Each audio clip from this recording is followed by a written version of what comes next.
Jaram hino ɗo taarika fiima antu heɗito moƴƴa. Fii Magi Busatu nyalande ɓurde bonande nden Magi Busatu hari saare nden no wuli goɗɗo alaa e jalude goɗɗo alaa e yimude hari yimɓe ɓen fof no huli. Miɗo tanƴini wondema neɓataka ɗe hare hulɓiniiɗe ara e lannude. Hara o lanɗo wi'eteeɗo Taaluutu fooloye gaño on. Aynooɓe ɓen ka hoore maadi ko kamɓe aɗotono yiwgol dogowo wonuɗo on arude haa e maɓɓe. Himo humpita ɓe ko feƴƴata konka hare nde waɗata ɗon. Himo waawuno yiwde yeeso makko ngon nde himo hewtina nele moƴƴe ɗen. Gaño on yawti keeri hare nden. Lanɗo wi'eteeɗo on Taaluutu e o lanɗo lontotoɗo mo wi'eteeɗo Yuusana on warama. Doge danɗon hoore mon. Yimɓe ɓen fof no jiɓi. Ɗuuɗuɓe e maɓɓe dogi saare nden e ko nyalaande hulɓiniinde honde ni. Tentinani non o wi'eteeɗo Magi Busatu. Ɗum e tawde komo duuɓi 5 o faamuno fof. Ben makko o lanɗo haanunoɗo lontaade o wi'eteeɗo Linu Yasana maayino. Ben makko artata hankadi ka suudu. O tambomo ka juuɗe makko. Ɓe yaadata e makko hande kadi fampagol daga. Ko fewndo on tuma ɓe fillitantomo taarikaji ɗin.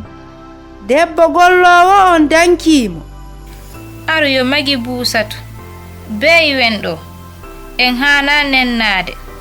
Ɓe yaltiki sanka suudu lanɗon. Ay, koyngal ngal. Hakke ko yanangal Magi Busatu yaningal ko tiiɗi. O wawatano seppude. Andite tum sabu ɗen taƴaale hari himo laƴirde koyɗe ɗen ɗiɗi ko ɗum wonuno nyalaande ɓaleere nde o heɓaali sugu mum haa hande e nder ngurdam makko ɗan. Ara nun ɗum ɓe makko ɓe maayi on sey ɓe dogi si taƴaale goo kadi heɓi mo. Jooni non hay suudu ka o wona o alaa. Ɓayneebo yi seeɗa fattotoɓe ɓen hewti ka wi'eteɗon Lodabar. Lodabar ko firi koko hitta. O alda e fiira. E noone goo ɗum no yaadi e Magi Busatu. E nder maƴande tun gurdam makko ɗan alda e nafa ko ɓuri e fandude.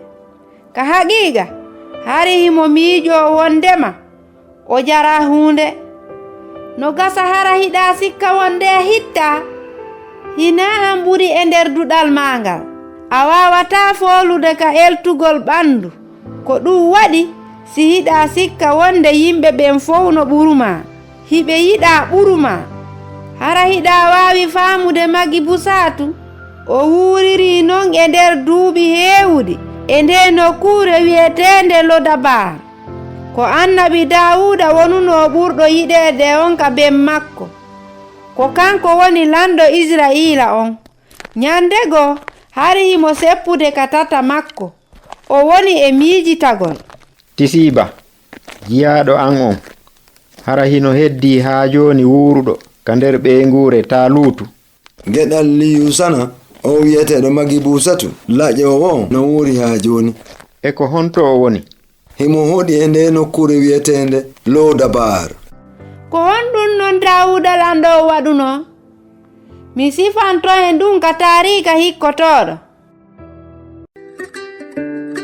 Ko Husainatu wonno e yewtude mi weltanike ma fii ko heɗitiɗa kon hiɗen e saayi.